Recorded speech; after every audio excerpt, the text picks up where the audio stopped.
¿Qué tal? Saludos, muy buenas noches. Bienvenidos a Vía V, es miércoles 23 de octubre. Cristina Sánchez Carretero, muy buenas noches. Buenas noches. Cristina es doctora en etnología y etnografía por la Universidad de Pensilvania y desde el año 2008 está aquí con nosotros en Galicia como científica titular del CSIC en el Instituto de Ciencias del Patrimonio, conocido como INCIPIT, autora de muchos trabajos. Uno de los más destacados es el Archivo del Duelo, que hicisteis justo después de los atentados del 11M. Enseguida vamos a hablar de este trabajo, pero antes, precisamente mañana, se cumplen 3 meses justos de la tragedia de Angrois, 79 muertos, decenas de heridas, una localidad conmocionada. Sé que no hay un estudio exhaustivo de todo lo que pasó desde entonces allí, pero bueno, ¿cómo fue la manifestación del duelo coincidiendo con esta tragedia, Cristina? Bueno, yo puedo hablar del patrón ritual de duelo que se está creando ahora mismo, en el sentido de que cuando hay una muerte que se siente como especialmente traumática por la sociedad, ahora lo esperable es que aparezcan pues, ofrendas, a pequeños altares, pequeños santuarios. En este caso pues, también se dio, pero de una forma mucho más efímera, como el caso que hemos estudiado en profundidad, que es el de... Que fuiste y que se puede extrapolar, supongo, a situaciones similares, aunque haya matices. Supongo que es un patrón que veis que se va repitiendo, digamos, por lo menos en Occidente, en tragedias o atentados, ¿no? Sí, en tragedias, atentados, pero también en, o sea, cuando muere gente anónima en un atentado, en una tragedia así, pero también cuando hay alguien especialmente mediático que también toca a la gente y se produce la misma toma de los espacios públicos. Vamos a ir por partes. Sí. Cuando estamos hablando de un personaje muy conocido, supongo que todos pensamos en el estereotipo de esta reacción que es Lady Di, pero para saber un poco de qué estamos hablando, vámonos a irnos al 11M, esos terribles atentados que tuvieron lugar en Madrid. ¿Qué hicisteis después del atentado? Se producen atentados, España conmocionada. ¿Cuándo os ponéis en marcha y qué buscáis? Sí, pues un poco, yo creo que también fue nuestra propia necesidad de hacer algo, ¿no? En un momento de crisis, en un momento traumático, en una herida que nos toca a todos, pues cada uno desde su lugar buscamos también qué hacer. En el Departamento de Antropología, en el CSIC en Madrid, un grupo de antropólogos, antropólogas, pensamos que era importante documentar y analizar las muestras de duelo más efímeras, aquellas marcas que normalmente pues, no suelen perdurar, pues porque son las muestras de la ciudadanía en lugares pasajeros y que muchas veces desde las élites son en donde bueno, se marca que es importante, que es no, que es patrimonio, claro, que es no. Claro. Nosotros decimos, bueno, vamos a ver qué está ocurriendo ahí, por qué se han tomado las estaciones de tren de esta forma tan masiva, ¿no? Donde durante más de 3 meses, no solo Atocha, sino el Pozo del Tío Raimundo, también Santa Eugenia... Todas las localizaciones Coslada, de la tragedia, digamos, ¿no? Todas las diferentes estaciones pues se fueron llenando de unos altares vivos, gestionados muchas veces por mujeres que día y noche, 24 horas, tenían las velas encendidas, y lo que planteamos en un principio fue intentar entender qué estaba ocurriendo ahí para que no se fuera a los cementerios, a los lugares institucionales, sino al espacio público a ritualizar ese duelo. Hablas de velas, pero que no solamente encontrasteis velas, encontrasteis muchísimas cosas. Creo que recopilasteis miles de objetos, cerca de 70.000 creo que fueron. Sí. ¿Qué encontrasteis? Bueno, eran casi 70.000, pero es una muestra pequeña de lo que había, ¿no?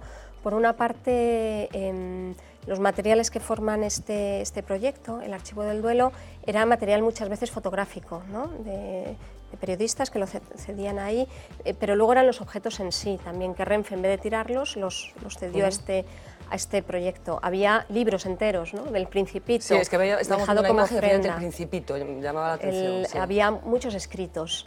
comentábamos antes que la palabra escrita y la palabra poética en concreto dominaba. Había también no solo objetos, graffiti, esa necesidad de comunicar y de tener un espacio común de intercambio de ideas, por supuesto también muchos muñecos para...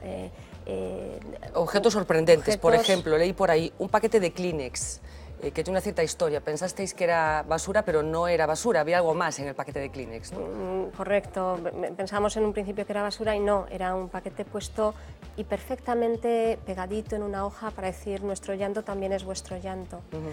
Es importante aclarar que este proyecto no era sobre el duelo de los familiares, no era sobre las personas que habían vivido directamente la tragedia y cómo se enfrentaban a la pérdida del ser querido.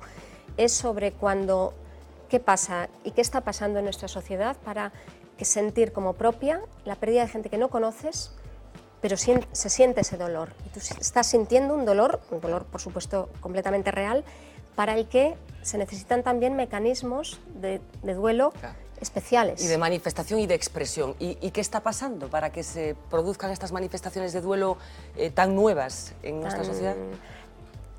Tienen un recorrido histórico largo, ¿sí? Lo que es nuevo es la magnitud y ahí vosotros, los medios, es una pieza clave. O sea, lo que a partir de este proyecto y luego con investigadores también internacionales, haciendo estudios comparados con otros casos similares, lo que hemos visto es que es un fenómeno, mediático, no lo quiero decir peyorativo en ningún sentido, sino que, como comentábamos antes, es que somos seres no que vivimos en medios de comunicación, en una sociedad con medios, es que somos seres mediáticos, y la forma de crear nuevos rituales es a través de esa interacción con los medios. Si no hubiera medios de comunicación de masas, probablemente no sucedería esto.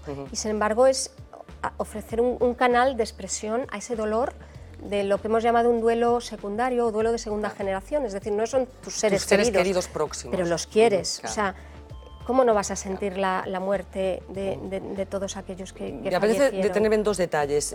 Por una parte, en la poesía, a la que ya has hecho mención, bueno, esa coincidencia en el recurso a la poesía cuando se quiere manifestar algo tan intenso como es el dolor. ¿Por qué necesitamos la poesía cuando necesitamos manifestar ese dolor? ¿Por qué? ¿Qué nos proporciona la poesía que no nos proporciona la prosa? Yo diría, bueno, ahí le tendrías que preguntar a Paloma Díaz Mas, que es la experta en literatura, que es la que ha analizado todos estos materiales. Para mí la poesía es el vínculo entre la palabra y la emoción. Entonces ese vínculo se expresa muy claramente a partir de ahí. Lo que también, vamos, no sorprendió, pero sí conmovía ver lo viva que estaba. Además, una poesía que era pura oralidad, o sea, veías, yo hacía tiempo que ya no veía poemas en máquina de escribir y veías máquina el papel perforado o gente que se veía, ¿no? Una oralidad que eran casi palabras transcritas de una forma muy así y pegadas en las paredes. Entonces yo creo que es ese vínculo, emoción, palabra. Hablaste de poesía y mencionaste otra palabra que es mujeres. Entendí o quise entender que básicamente la expresión de este duelo la habían hecho mujeres, ¿me equivoqué? No me expliqué correctamente.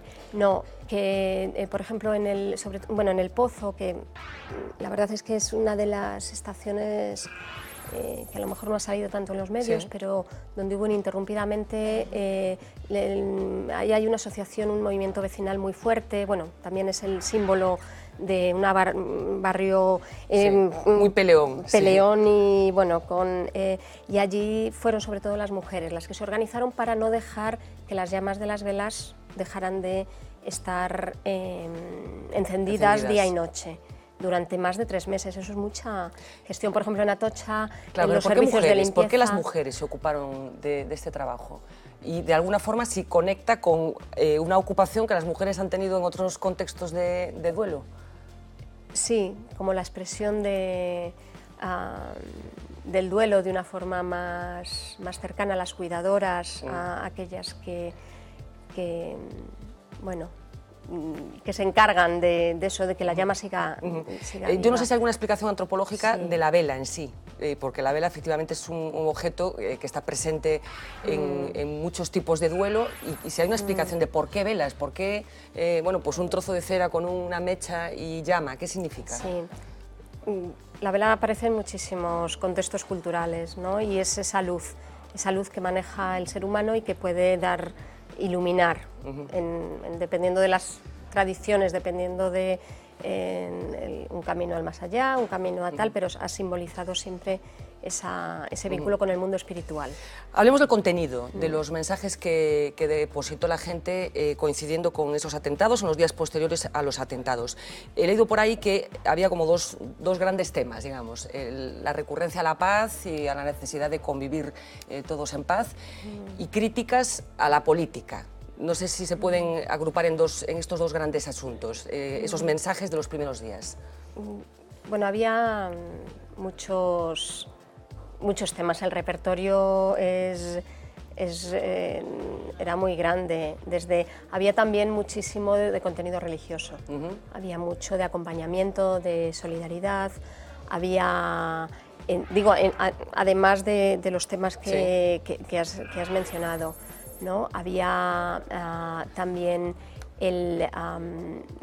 muy interesante, por ejemplo, la expresión que solo he tratado yo de forma monográfica, el vínculo de las naciones, de diferentes nacionalidades. Un tercio de los fallecidos era de origen extranjero, con la nación-estado. Por ejemplo, había muchísimos mensajes de todos somos Madrid, todos íbamos en ese tren, pero ni uno solo, todos somos España. El nivel de la nación-estado se repetía mucho, pero desde la solidaridad con Ecuador.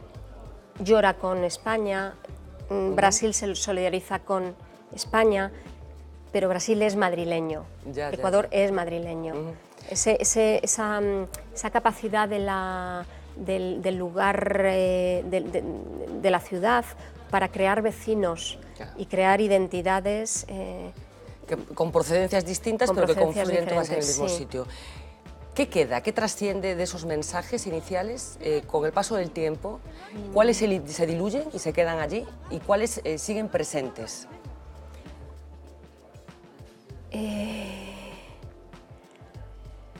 ¿Qué quedan de esos mensajes? Quiero decir que siempre después de un atentado, por ejemplo, sobre todo de un atentado, pero también de un accidente, de un atentado más porque tiene otro tipo de connotaciones, bueno, pues hay una pervivencia del atentado en el tiempo, el del 11M, está claro, la vida. De los mensajes que pudimos escuchar en el primer momento, y muchos de ellos hablando de solidaridad, de paz, de ciudadanía, de confraternización y de este tipo de cosas, bueno, probablemente hemos dejado de hablar, y sí que seguimos hablando de otros que tienen que ver con la participación de la política, con las responsabilidades, y que incluso acaban afectando a las víctimas, ¿no? Sí, eso lo mencionaban Este es uno de los pocos proyectos que independientemente de todas las asociaciones de víctimas han apoyado, y lo mencionaban. Ha perdurado una imagen de 11M como conflicto a muchos niveles, pero sin embargo no ha perdurado la otra gran variedad de mensajes. Puedo citar, por ejemplo, el que se crearon asociaciones musulmanas a raíz de los atentados para decir nosotros nos sentimos madrileños también, pero madrileños y musulmanes.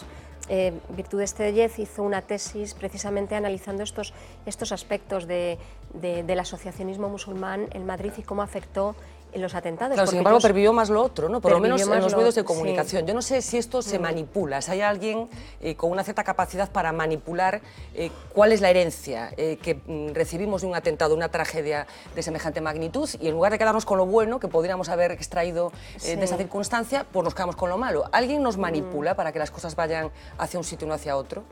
¿Alguien controla nuestro miedo? Yo ahí la respuesta te la devolvería, porque una pieza clave ahí otra vez sois los medios.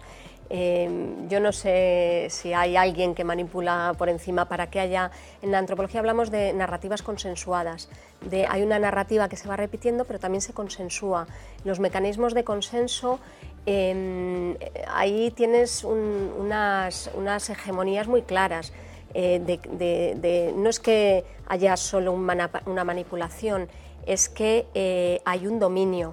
Entonces, pues sí, hay actores sociales con mucho más peso y otros actores donde son receptores más de ese peso, y esas narrativas están direccionadas desde, bueno, pues desde los medios, desde... Ahora, que haya quién está detrás, de qué interés... Un gran hermano manipulando.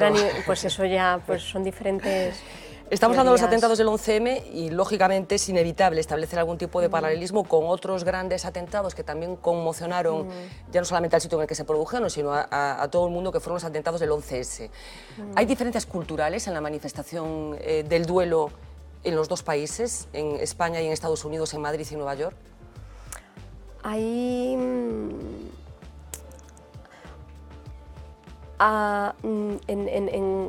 En estos memoriales, que los llamamos memoriales desde las bases, o memoriales también algunos lo llaman espontáneos, en el caso del 11 de septiembre estuvo muy marcado porque no se conocían las víctimas, porque la gente buscaba a sus víctimas. Entonces había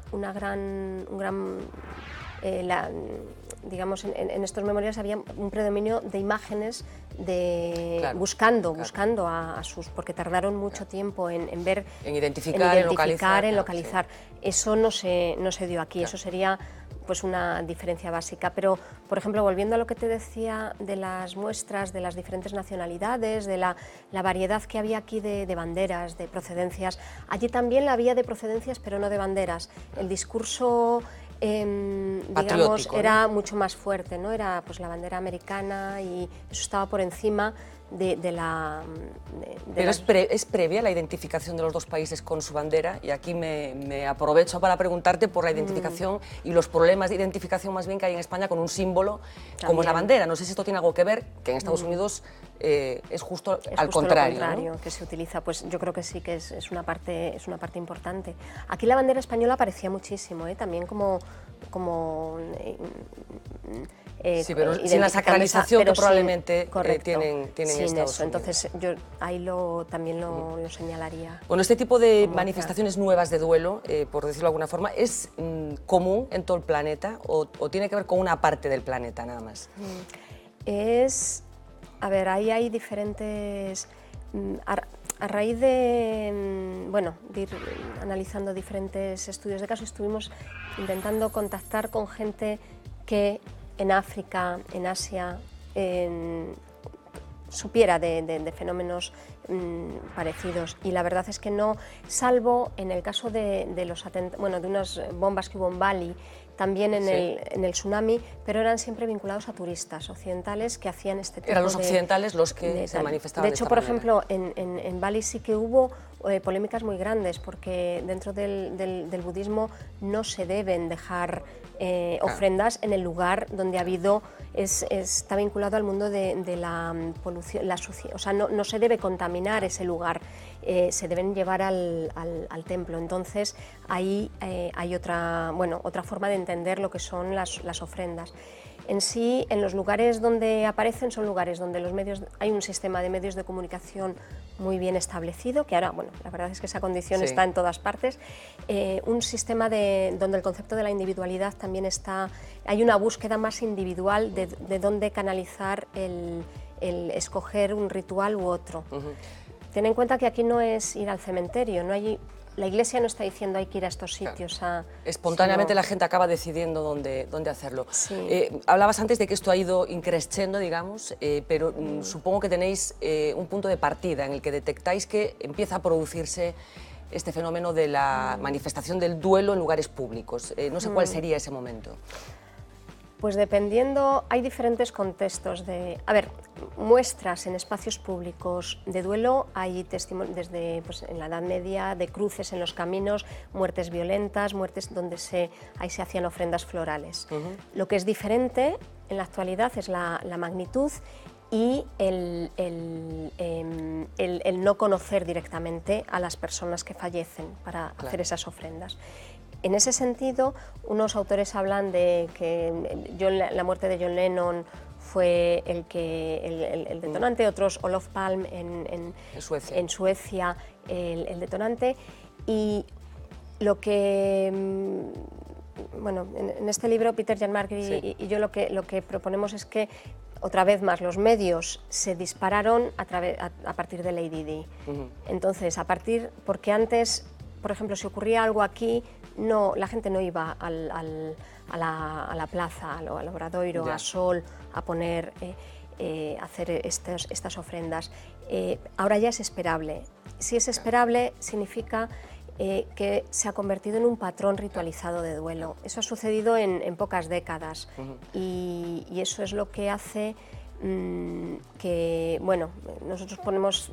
Puede ser, la verdad es que puede ser cualquiera de esos casos, pero por lo reciente también lo ponemos más en el fenómeno mediático de Lady Di. Estamos hablando de rituales de duelo y estamos hablando de la muerte, consiguientemente. Y yo no sé si en estos momentos, en la sociedad en la que vivimos, aquí en Galicia, en España, en Europa, bueno, pues tenemos la relación con la muerte que deberíamos tener. La única certeza que tenemos cuando nacemos es que nos vamos a morir, y yo no sé si hemos decidido no incorporar la muerte a nuestras vidas y no explicarle a nuestros hijos que esto va a suceder y si esto nos puede provocar problemas como sociedad.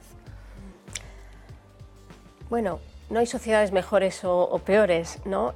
Lo que es indudable es que cualquier sociedad tenemos diferentes formas de aprender, los diferentes actos sociales, que se bebe, que se come, y también aprendemos cómo se muere, qué significa morir y qué significa superar el dolor de la muerte.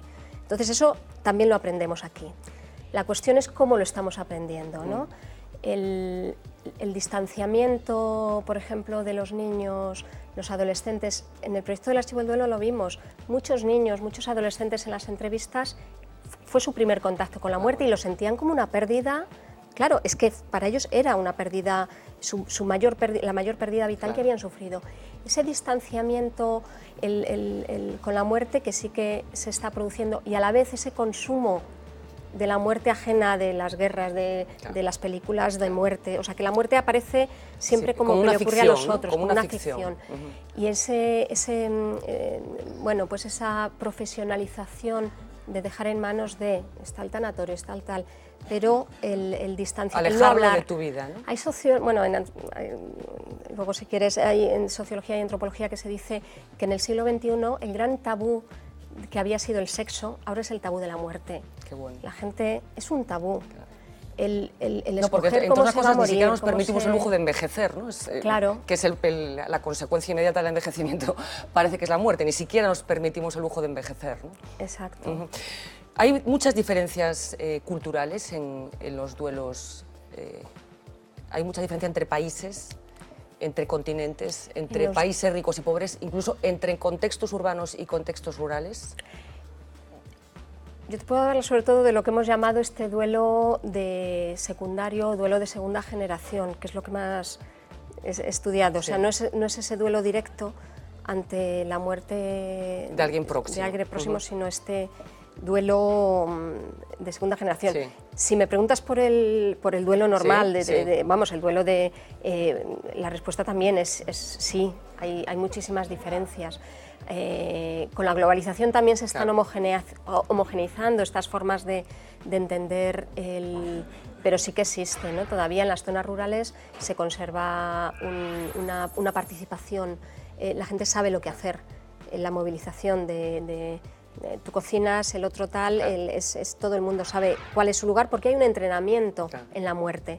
En las ciudades el entrenamiento no se produce hasta muy tarde, muchas veces, y entonces lleva consigo la falta de herramientas. Hablamos de un momento además que durante muchísimo tiempo estuvo acaparado, entiéndaseme bien, por la Iglesia Católica. Los ritos los establecía la Iglesia Católica, pero estamos en una sociedad cada día más laica.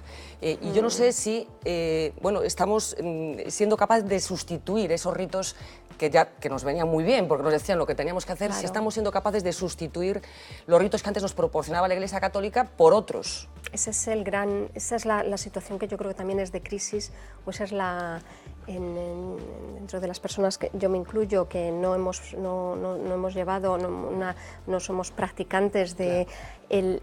para mí la peor herencia que nos ha dejado ese monopolio católico es el vacío, hacer otra cosa. Es el vacío claro. de herramientas. Un ritual es simplemente una herramienta que te permite pasar atravesar ese río tormentoso, ya no vas a ser lo que eras antes y te preparas para ser algo diferente. Y son no solo la muerte, cualquier momento crítico, tener herramientas culturales que te proporciona la sociedad para saber pasarlo es esencial. Y sí, las estamos, o sea, hay que callarse. Entonces es el gran tabú. Supongo que en sociedades como la española, bueno, tan dominada hasta hace muy poco tiempo por las cosas que decidía la Iglesia Católica, que eran las que estaban bien. Supongo que en sociedades, estoy pensando por ejemplo en la norteamericana, en la que bueno, hay mucha más variedad religiosa y el laicismo está más presente desde hace más tiempo, lo tienen más resuelto, ¿no? Sí, incluso hay empresas claro. que se dedican a proporcionar una oferta ritual claro. apropiada para superar divorcios, o sea, no solo necesariamente, sino pues hacer un acompañamiento, no a nivel individual psicológico, sino a nivel cultural, de esas herramientas. De saber qué hay que hacer, de saber decir a la gente que te acompaña qué es lo que tienen que hacer. Sí. Bueno, Cristina Sánchez Carretero ha trabajado también en la instrumentalización del patrimonio cultural después de los conflictos y ha trabajado en proyectos muy interesantes, por ejemplo, en aquel que pasaba por decidir qué se iba a hacer con la cárcel de Carabanchel previamente a su demolición. Yo no sé qué crees tú que hay que hacer con edificios, en este caso una cárcel, con un pasado muy concreto. Y hay ejemplos aquí en Galicia que me gustaría comentar contigo. El caso de una cárcel, que es la cárcel que fue de Vigo y que en estos momentos está ocupada por un museo de arte contemporáneo, el Marco. ¿Qué crees tú que hay que hacer con edificios en los que pasaron cosas horribles, como pudo ser la cárcel de Carabanchel? Yo creo que no hay un recetario. Lo que sí hay una noción amplia de qué es el patrimonio. Y eso también está vinculado con los rituales de duelo y con que también esos rituales son parte de nuestro patrimonio. Hay una parte del patrimonio que es la parte de lo indeseado, se llama patrimonios disonantes, indeseados o patrimonios que duelen, pero eso también es patrimonio. Es una parte conflictiva, es una parte a la que normalmente no se le quiere hacer demasiado caso, pero es valioso para unos, no valioso para otros y un lugar de conflicto. Entonces, yo no creo que haya un recetario para qué hacer en los casos donde hay esos problemas con los patrimonios que duelen, vamos a llamarlos, o patrimonios indeseados. Pero sí que es invisibilizar el conflicto, no hacemos nada.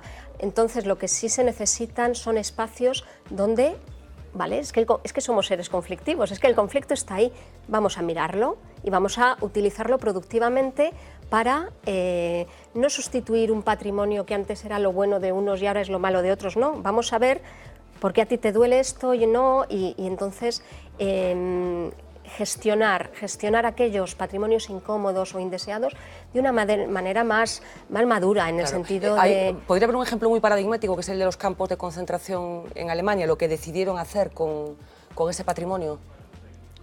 Sí, pero incluso ese caso, por ejemplo, yo no creo que sea la salida, porque la comercialización de la turistificación de lo que se llama el turismo oscuro, el turismo tenebroso y tal, bueno, pues es una opción, pues, pero lo importante para mí es tener políticas que permitan la gestión de ese patrimonio.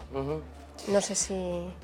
Has trabajado también, o estáis trabajando, en la huella que está dejando la peregrinación, en este caso entre Santiago de Compostela y la Costa da Morte, un tramo que no estaba tan analizado, digamos, como otros, como el Camino Francés, por ejemplo.